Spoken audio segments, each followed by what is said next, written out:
Alice's Adventures in Wonderland by Lewis Carroll. The Millennium Fulcrum Edition 3.0.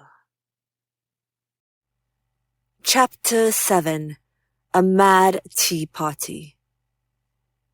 There was a table set out under a tree in front of the house, and the March Hare and the Hatter were having tea at it. A dormouse was sitting between them, fast asleep, and the other two were using it as a cushion, resting their elbows on it and talking over its head. Very uncomfortable for the dormouse, thought Alice. Only as it's asleep, I suppose it doesn't mind. The table was a large one, but the three were all crowded together at one corner of it. "No room! No room!" they cried out when they saw Alice coming. "There's plenty of room," said Alice indignantly, and she sat down in a large armchair at one end of the table. "Have some wine," the March Hare said in an encouraging tone. Alice looked all round the table, but there was nothing in it but tea. "I don't see any wine," she remarked. "There isn't any," said the March Hare. "Then it wasn't very civil of you to offer it," said Alice angrily. "It wasn't very civil of you to sit down without being invited," said the March Hare. "I didn't know it was your table," said Alice. "It's laid for a great many more than 3.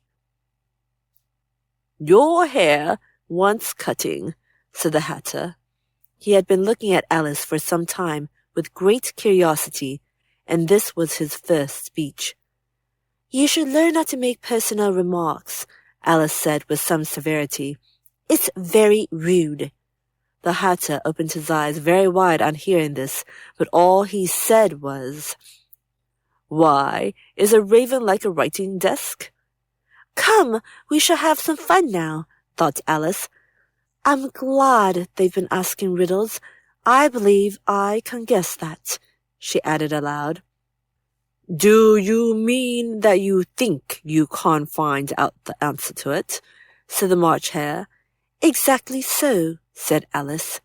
"Then you should say what you mean," the March Hare went on. "I do," Alice hastily replied.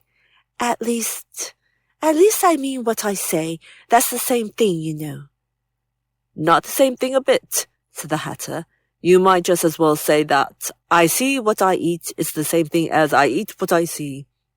"You might just as well say," added the March Hare, "that I like what I get is the same thing as I get what I like."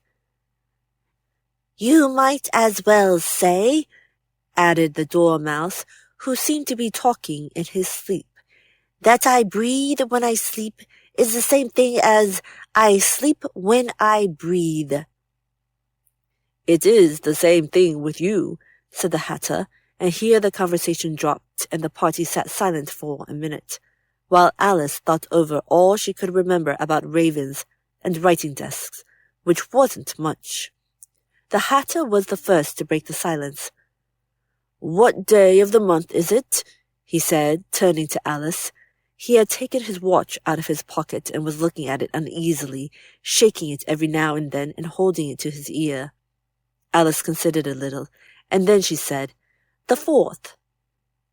"2 days wrong," sighed the Hatter.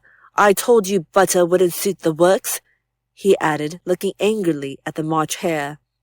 "It was the best butter," the March Hare meekly replied. "Yes, but some crumbs must have got in as well," the Hatter grumbled. "You shouldn't have put it in with the bread knife." The March Hare took the watch and looked at it gloomily. Then he dipped it into his cup of tea and looked at it again, but he could think of nothing better to say than his first remark. "It was the best butter, you know." Alice had been looking over his shoulder with some curiosity. "What a funny watch," she remarked. "It tells the day of the month and doesn't tell what o'clock it is." "Why should it?" muttered the Hatter. "Does your watch tell you what year it is?" "Of course not. Alice replied very readily.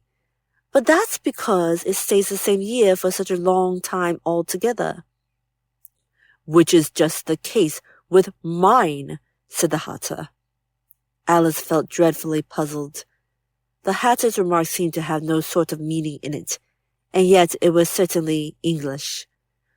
I don't quite understand you, she said as politely as she could.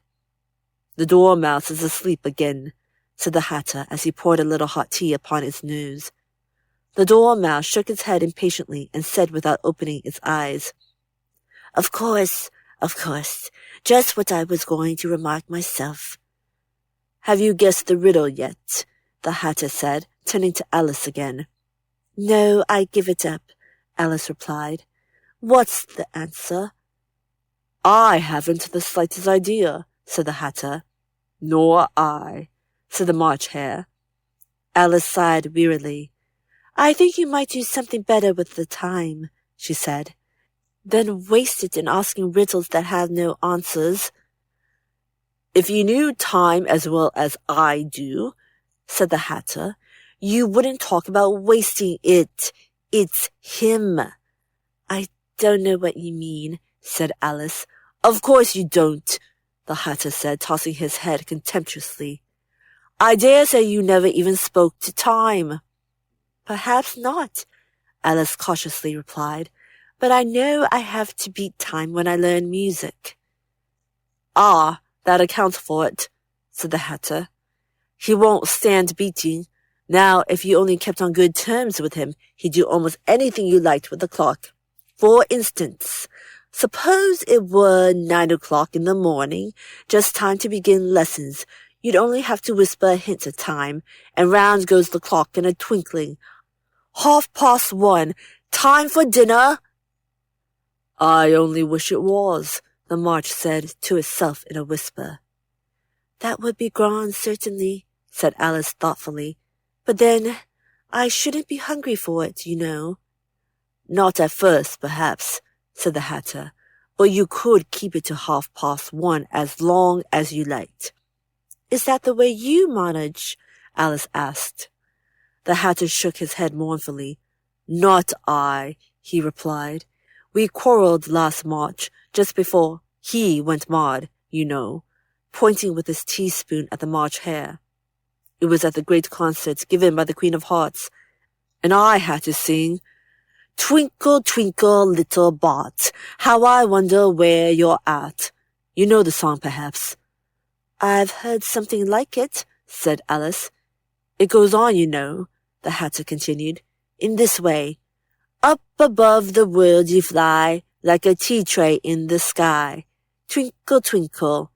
Here the Dormouse shook itself and began singing in its sleep. Twinkle, twinkle, twinkle, twinkle, and went on so long that they had to pinch it to make it stop. Well, I'd hardly finished the first verse, said the Hatter, when the Queen jumped up and bawled out, He's murdering the time! Off with his head! How dreadfully savage! Exclaimed Alice. And ever since that, the Hatter went on in a mournful tone, he won't do a thing I ask. It's always 6 o'clock now. A bright idea came into Alice's head. Is that the reason so many tea things are put out here? She asked. Yes, that's it, said the Hatter with a sigh. It's always tea time, and we've no time to wash things between whiles. Then you keep moving round, I suppose, said Alice. Exactly so, said the Hatter, as the things get used up. But what happens when you come to the beginning again? Alice ventured to ask.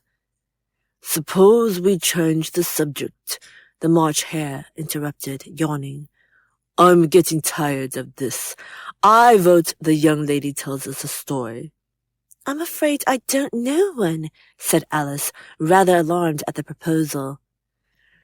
Then the Dormouse shall. They both cried, Wake up, Dormouse! And they pinched it on both sides at once. The Dormouse slowly opened his eyes. I wasn't asleep, he said in a hoarse, feeble voice. "I heard every word you fellows were saying." "Tell us a story," said the March Hare. "Yes, please do," pleaded Alice. "And be quick about it," added the Hatter, "or you'll be asleep again before it's done." "Once upon a time, there were 3 little sisters," the Dormouse began in a great hurry, "and their names were Elsie, Lacey, and Tilly, and they lived at the bottom of a well." "What did they live on?" said Alice, who always took a great interest in questions of eating and drinking. "They lived on treacle," said the Dormouse, after thinking a minute or two. "They couldn't have done that, you know," Alice gently remarked. "They'd have been ill." "So they were," said the Dormouse, "very ill." Alice tried to fancy to herself what such an extraordinary way of living would be like, but it puzzled her too much, so she went on. "But why did they live at the bottom of a well?" "Take some more tea," the March Hare said to Alice very earnestly. "I've had nothing yet," Alice replied in an offended tone, "so I can't take more." "You mean you can't take less," said the Hatter. "It's very easy to take more than nothing." "Nobody asked your opinion," said Alice. "Who's making personal remarks now?" the Hatter asked triumphantly. Alice did not quite know what to say to this, so she helped herself to some tea and bread and butter, and then turned to the Dormouse and repeated her question. "Why did they live at the bottom of a well?" The Dormouse again took a minute or two to think about it, and then said, "It was a treacle well." "There's no such thing," Alice was beginning very angrily, but the Hatter and the March went, "Shh, shh," and the Dormouse sulkily remarked, "If you can't be civil, you'd better finish the story for yourself." "No, please go on," Alice said very humbly. "I won't interrupt again. I dare say there may be one." "One indeed," said the Dormouse indignantly. However, he consented to go on. "And so these 3 little sisters, they were learning to draw, you know." "What did they draw?" said Alice, quite forgetting her promise. "Treacle," said the Dormouse without considering at all this time. "I want a clean cup," interrupted the Hatter. "Let's all move one place on." He moved on as he spoke, and the Dormouse followed him. The March Hare moved into the Dormouse's place, and Alice rather unwillingly took the place of the March Hare. The Hatter was the only one who got any advantage from the change, and Alice was a good deal worse off than before, as the March Hare had just upset the milk jug into his plate. Alice did not wish to offend the Dormouse again, so she began very cautiously. "But I don't understand. Where did they draw the treacle from?" "You can draw water out of a water well," said the Hatter. "So I should think you could draw treacle out of a treacle well.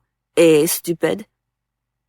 "But they were in the well," Alice said to the Dormouse, not choosing to notice this last remark. "Of course they were," said the Dormouse. "Well in." This answer so confused poor Alice that she let the Dormouse go on for some time without interrupting it.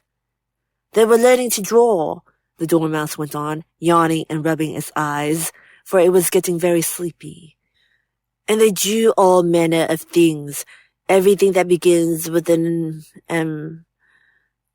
"Why with an M?" said Alice. "Why not?" said the March Hare. Alice was silent. The Dormouse had closed its eyes by this time, and was going off into a doze. But on being pinched by the Hatter, it woke up again with a little shriek and went on.